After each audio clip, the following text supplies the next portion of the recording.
right in. I'm going to talk about what we need to do to bolster insights on changing arts audiences and attendance through data. So in particular, I've been thinking a lot about the kind of effects of rapid expansion in operational and digital data, and the skills that organisations need to use this data most effectively, as well as how data can support, I guess, the balancing of artistic risk and organisational resilience. And in particular, I think, although I might be talking a lot about data, really what I'm aiming for is a kind of cultural democracy, and actually that analytics can support this. It can support a radical kind of inclusion through what we might call data-driven decision-making, or even just, if we prefer, evidence-informed decision-making. So just very briefly about the audience agency. We have one of the largest linked cultural data warehouses in the world, but then data is often perceived as a bit dry and almost the opposite of creativity, and that's a kind of false dichotomy that we're often trying to kind of deal with when we're working with clients. We do a huge range of kind of consulting and supporting organisations to use all of this insight that we've created, but then we also create tools and insight at scale that we then help organisations to use. So it's really about taking what we might know about audiences as a way to put them at the centre of our organisations. Because by doing this, as I've already said, we can help them build both organisational resilience in the sense of the ability to bounce forward and the ability to have a comfortable bottom line, whilst also supporting creative risk-taking. Because I think, you know, in technology, that's an important thing to take risk. In life, I think it's an important thing to take risk. And creativity often is about pushing yourself beyond the boundaries. But I think we need to use this kind of digitization of data, this availability of data, this rapid growth of data, to really think about being radically transparent in terms of understanding who our arts organisations are serving and who decides what goes on in them. And how we communicate that to the public. So I guess being here and having talked about Audience Finder, I have to say something about what Audience Finder is. You know, I think it's a world-leading audience insight tool, by which I mean it tells you useful pieces of practical information that you didn't know before, things that you wouldn't know simply by looking at your own data in your box office system, or simply by looking on your social media profiles. We currently have over 800 organisations in the UK contributing their data.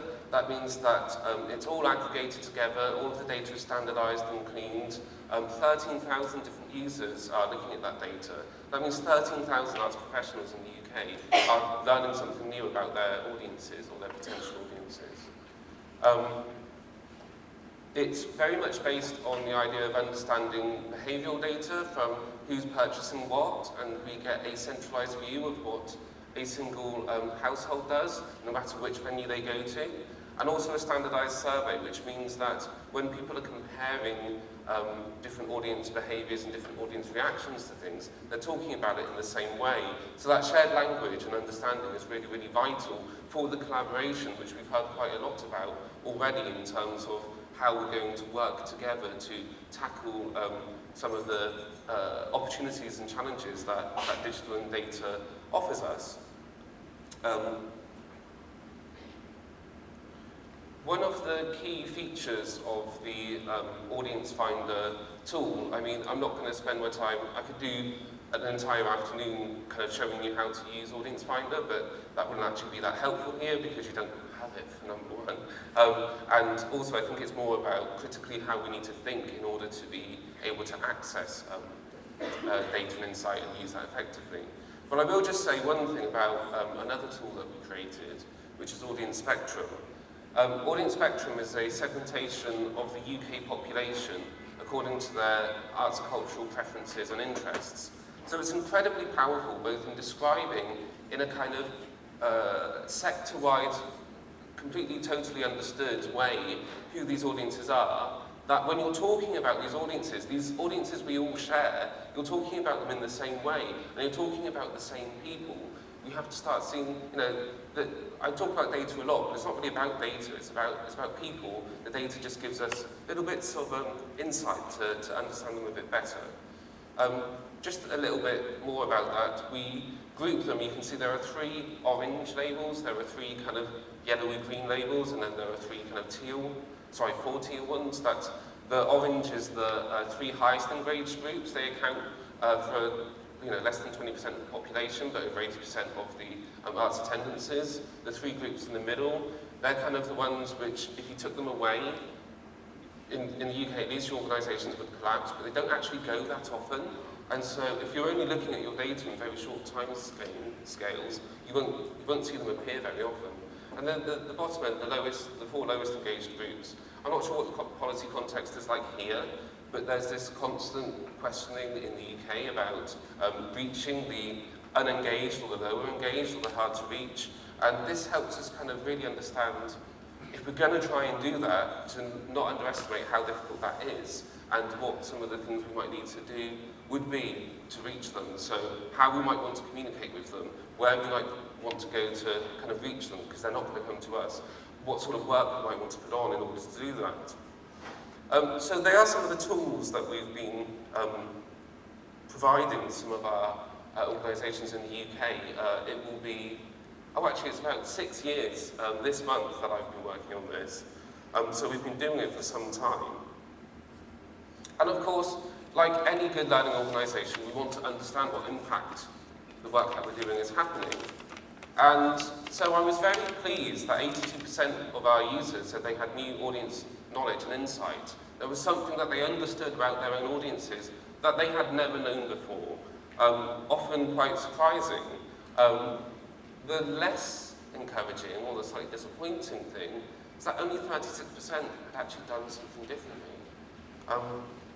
I think that was a real challenge for me, because I guess I would naturally be attracted to the world of data and the way we're working because I like change, but I think some people find change more difficult, and so we kind of wondered what it was that made this change to do something differently so difficult for our organisations. So we did 2 particular pieces of work. Arts Data Impact was a deep ethnographic study into decision-making in 3 large subsidised arts organisations in the UK. We put data scientists into these organisations to kind of see how they would react, and we had a specialist ethnographer kind of reviewing and viewing and interviewing and understanding what happened when we put these kind of, slightly or very different mindset and very different background people into these organisations. The other project we developed and delivered was called Services for Data Haters, which is a little bit provocative. Actually, I'll come on to this, but one of the things we found is that there aren't really data haters. There are just people who are scared of data. There are people who don't know what to do with data. There are people who feel that they should do something with data, but they're either scared or they don't know. There are people who would do something with data, but the context in which they're working doesn't allow them to. And what we wanted to understand was exactly that landscape in a way that was much more detailed so that we could respond to it, which is really about us living what we tell the people we support. We say, you must understand your audience, you must understand what their drivers, their needs and their motivations are, and you must respond to that. So this is us, I guess, understanding those needs and those drivers and those issues and responding to them. But one of the kind of baseline issues with data-driven or evidence-informed decision-making in the arts and cultural sector is that many of the organisations, if not all of the organisations, lack the scale at LinkedIn in significant volumes or in a machine-readable format. And this is a fundamental challenge to actually adopting the sort of data-driven techniques. I mean, I'm using supermarket shelves here. It's a bit provocative because, again, I'm not saying we want to behave like supermarkets, but I guess what I'm saying is, unfortunately, when it comes to data, size often does matter. And I think for cultural organisations presenting work to the public, we're actually constantly seeking a market for what are effectively new products. We don't just put the same tin of baked beans, sorry, that's such a British reference, isn't it? Whatever, the same jar of maple syrup on the shelves. We're constantly putting new products, and the kind of cost of doing that is really high, and the risk is really high. And to make matters worse, no one really, I mean, I hate to say this, but in the hierarchy of need, no one needs what we do. I mean, I wouldn't want to be in a world where there wasn't art, and so I think we need it in that sense, but we will not starve without having art, we'll just kind of intellectually starve. But we also are not the people we're thinking about when we're thinking about culture. When we're thinking about getting audiences to our new cultural products, they're not the same as us, because if they were, they would be in this room, they would be working in the cultural sector. So to quantify the difficulty in generating truly big data, we can see in our audience-funded ticketing data warehouse that the average UK box office contains around 149,000 transactions. But these transactions relate to a smaller number of bookers, and actually many of these will be what we call walk-ups. They might not have even booked in advance, or if they did book in advance, they didn't fully fill out all of the information about who they are. So, when it comes to analysing those people, all we really know about them is that we have a transaction date, a time, a value of purchase, and so on. It doesn't really get us to a point where we really understand who they are. This is the sort of dystopian, they have a value and that's it kind of world that we want to avoid. Because we want to know who's already coming, which is the first step to good audience development planning. So compounding this for any individual organisation is the fact that of those bookers for whom we do know who they are, they've given us their address and other information, on average only 20% of those would have actually attended more than once.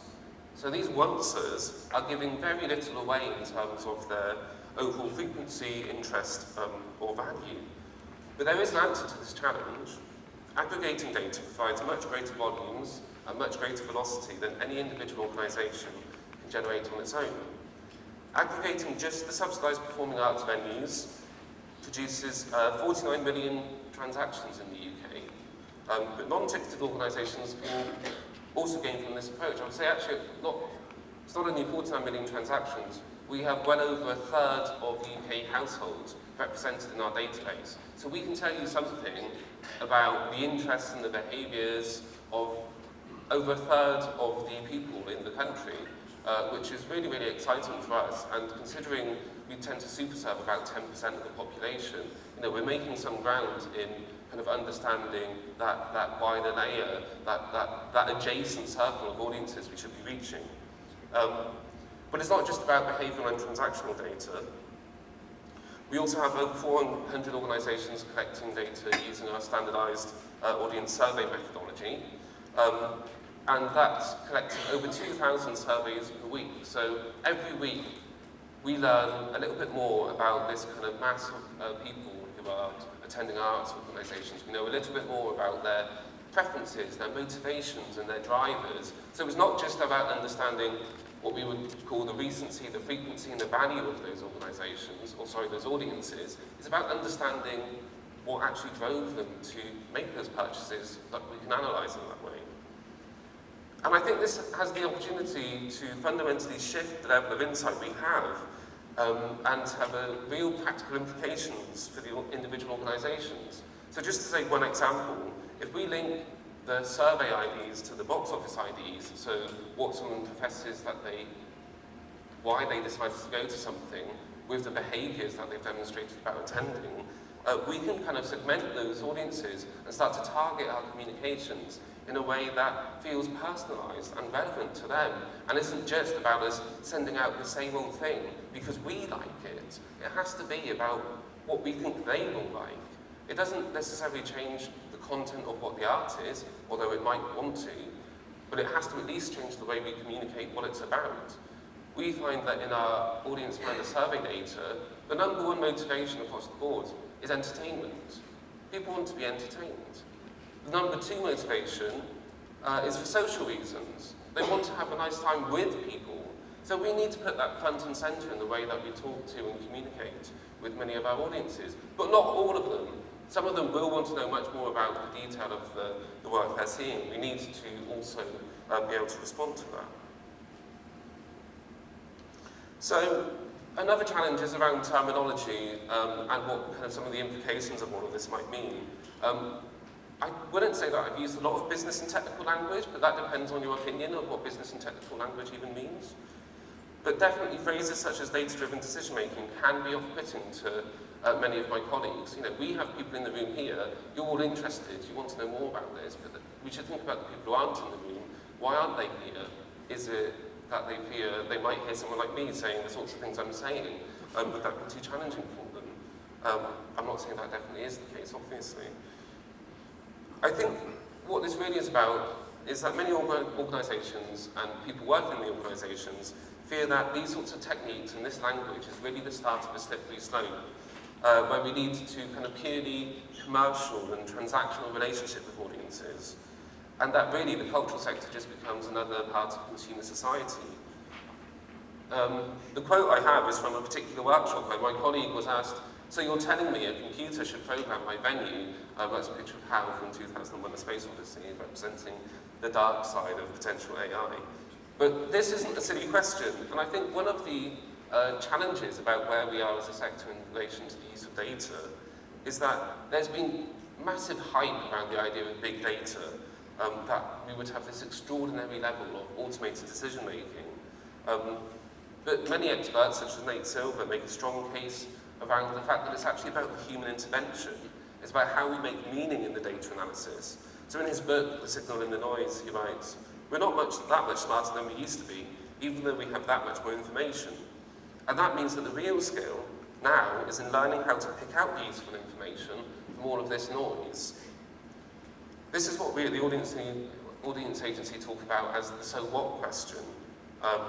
And what we know is that it's clear the importance of context and human experience in decision-making alongside data analytics that will actually help us move beyond the merely descriptive and towards the predictive, where the future will allow us to do things like forecast the likely interest in an exhibition or event, or understand the likely return on a marketing intervention, so we can actually get more audiences for less expenditure.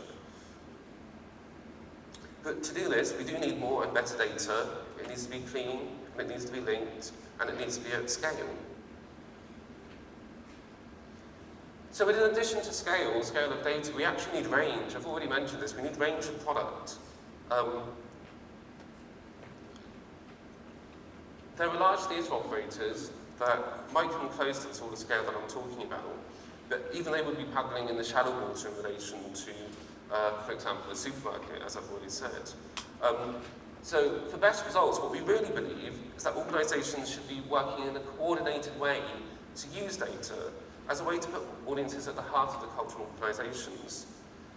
In particular, touring organisations have the real potential to benefit dramatically from this approach, where, according to Catherine Love in her paper, What Can We Do About Touring, notes how relationships with the areas and audiences that the work visits are often shallow and fleeting. Our research into theatre audiences shows that in most cases, it is the named local venue that audience members feel they have a relationship with, and not actually the visiting company that devised and delivered the performance, which can be challenging to actually hear for some of the companies that we work with. But does that really matter? Actually, without working together to build and maintain audiences, the offer is actually unlikely to be broad enough, regular enough, or frequently changing enough to attract the widest scope of potential audiences. All the insight and analysis that we've built, we've done a lot of work on the feasibility studies for new venues and looking at the kind of relationship of supply and demand in the cultural sector, is that in most cases, you increase the availability of the product and the demand actually goes up. Lots and lots and lots of particularly contemporary work happens for such a short period of time. By the time the people who would go to it hear about it, it's actually gone. And we have to find ways that are kind of creative and manage risk that allow us to have this work happening more often and more frequently, so we give the opportunity to the audience to actually attend. So by working together, cultural organisations stand a better chance of being able to not only maintain, but also grow the active pool of arts attenders by promoting a joint offer to existing and potential audiences, So I've heard it said already today about raising the floor or about growing the cake.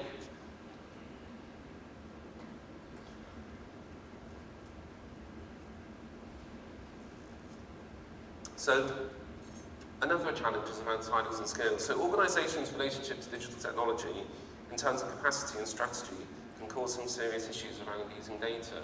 I wonder how many people who do feel that they have digital skills in this room have often felt that they're kind of operating as a specialist or a consultant within their organisation, maybe in isolation or in a separate department, rather than as a key layer across the operations of all departments. Sometimes this even leads to the emergence of what we call a kind of single data guru, who is most often physically positioned within the IT department, and who actually ends up owning the means to capturing and analysing the data. And this concentrates a great deal of power, knowledge and responsibility in this one monopoly. This co-location of function and knowledge creates a silo that reinforces cultural barriers to using data that are often found in many organisations that we work with. It is worth noting, though, that there are also many examples of organisations working happily and creatively with technology and data across the organisation. But I would note that these organisations generally have technology built into the mission and model of the organisation, or at least it's fundamentally embedded in the strategy. It's not that there's a digital strategy or a technology strategy, it's that these parts are considered throughout every layer of their overall strategic documents. I think also, learning from putting those data scientists in those organisations, they had some really, really positive effects, and we were able to prototype tools that were genuinely responsive to the needs of the organisations. We built a tool that helped them predict who might be responsive to a subscription or membership offer that was really successful, and it meant that they could target their communications on those that were most likely to convert or those that were most likely to drop off in the near future, and kind of maintain a really strong member base. But we had special funding to do that, and attracting these kind of data scientists and economists and analysts and all of these kind of wider, different, more technical skills, which might help break this co-location of knowledge and function, could be an issue in our sector. Simply because salaries are not usually the reason that we work in the cultural sector. Many large organisations struggle to recruit a data scientist for less than around £100,000. I think that's about 175,000 Canadian dollars per year. That's not to assume that it is impossible. There are many reasons why we work in the cultural sector, and some other research provides some good news. The Chartered Institute of Personnel and Development published findings in June 2016 that working in a non-profit organisation is so satisfying it is the equivalent of a salary increase of £22,000. I believe that's about 38,500 Canadian dollars per year. I mean, believe that or not, but I think it's an interesting question. And I am personally an advocate for thinking about how we change the culture of overworking and how we adopt ways of working that will, allow the sort of inclusivity within our organisations that we want to see in our audiences. Other research that the Audience Agency has done for our kind of policymakers demonstrates very, very clearly that the diversity of the organisation's workforce is directly in correlation with the diversity of the audiences that they attract. And that means that we're going to have to deal with lots of different people in lots of different life situations, with lots of different backgrounds, and that for some, the show must go on actually isn't healthy or viable for them.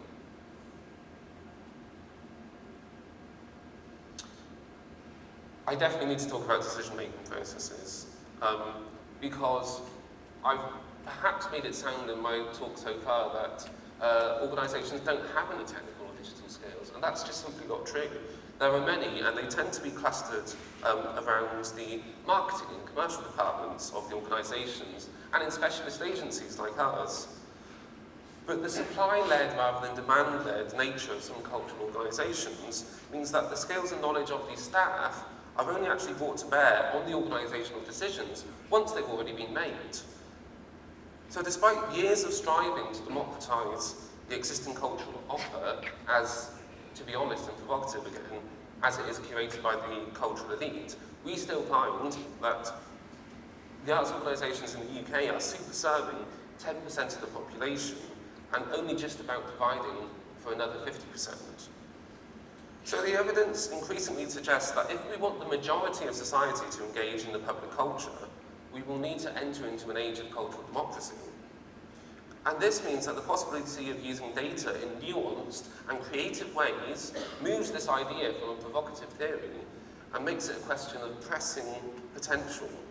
Already, data is describing the potential of experimental, community-led programming.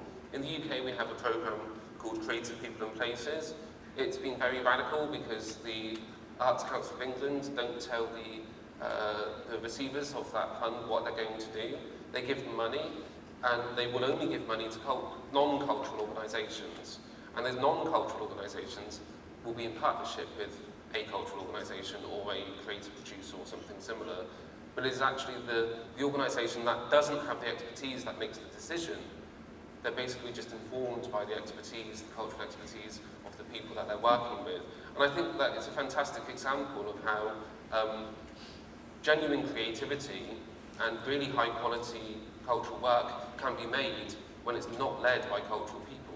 It doesn't mean that you don't need the skills around really excellent creative practice, but you do need to do something radically different if you're going to work with the very lower engaged. Because one of our associates and a researcher at Queen's University of Belfast, Stephen Hadley, says, if arts and culture are to matter to people more, they must provide them with value. So it's all about understanding what the value is that we provide to the organisations. So, alongside breaking down the silos and cultural barriers described earlier, the way in which data is presented is critical in helping make sense of it and therefore being able to act on it. But often this representation is presented in charts and bar graphs, and really is designed by the people who already know what we're talking about. And this can hinder decision makers from being able to identify patterns that might underpin effective forward planning. Because at the currently evolutionary stage of the arts sector, we do need a reassuring, confident data interpreter who is of the sector and recognises it being experienced in the sector alongside the analyst in order to give the confidence and ability to act on any findings.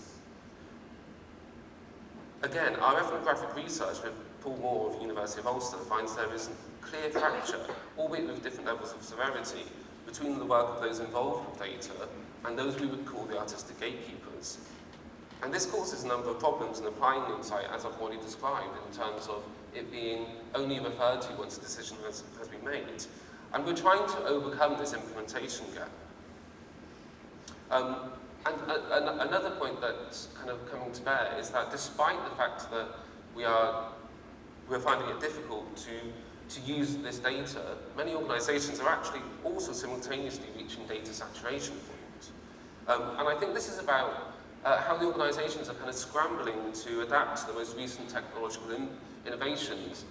Every time there's a new platform, a new channel, they're finding new data sources, new streams, new ways of working. They have to crop all of their images, they have to reach new people, they need to see all of these new data sources coming back. And so actually, rather than a kind of thoughtful use of the data sets and platforms and technologies and software that they do have, they're kind of scrambling to adopt the next new thing and always trying to kind of fit that software and that platform to what they're trying to do rather than the other way around.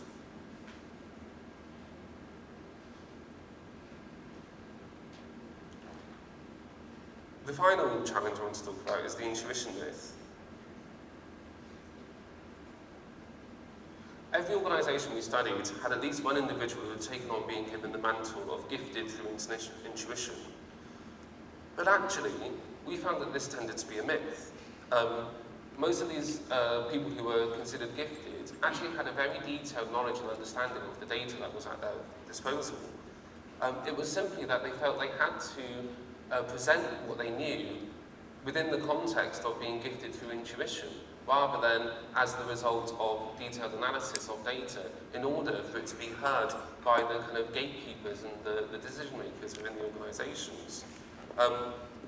And the problem with that is that it often leads to unassailable truths. We we kind of reinforce and we look for the data that will be palatable to our colleagues, rather than looking for the surprising and the challenging stories and data that is kind of emerging from the work that we're doing. So I'm skipping through a little bit quickly now, but what does all of this add up to? Well, I think what it really adds up to is that although organisational and cultural change is a slow process, the arts sector is making important steps towards that change, bringing data scientists and analysts into the centre of the organisation, and that's key to delivering that change. Because essentially, we're all having to respond to consumer needs and expectations which are changing rapidly as they get used to the kind of personalised experiences that other organisations in the wider leisure and entertainment sector are starting to provide.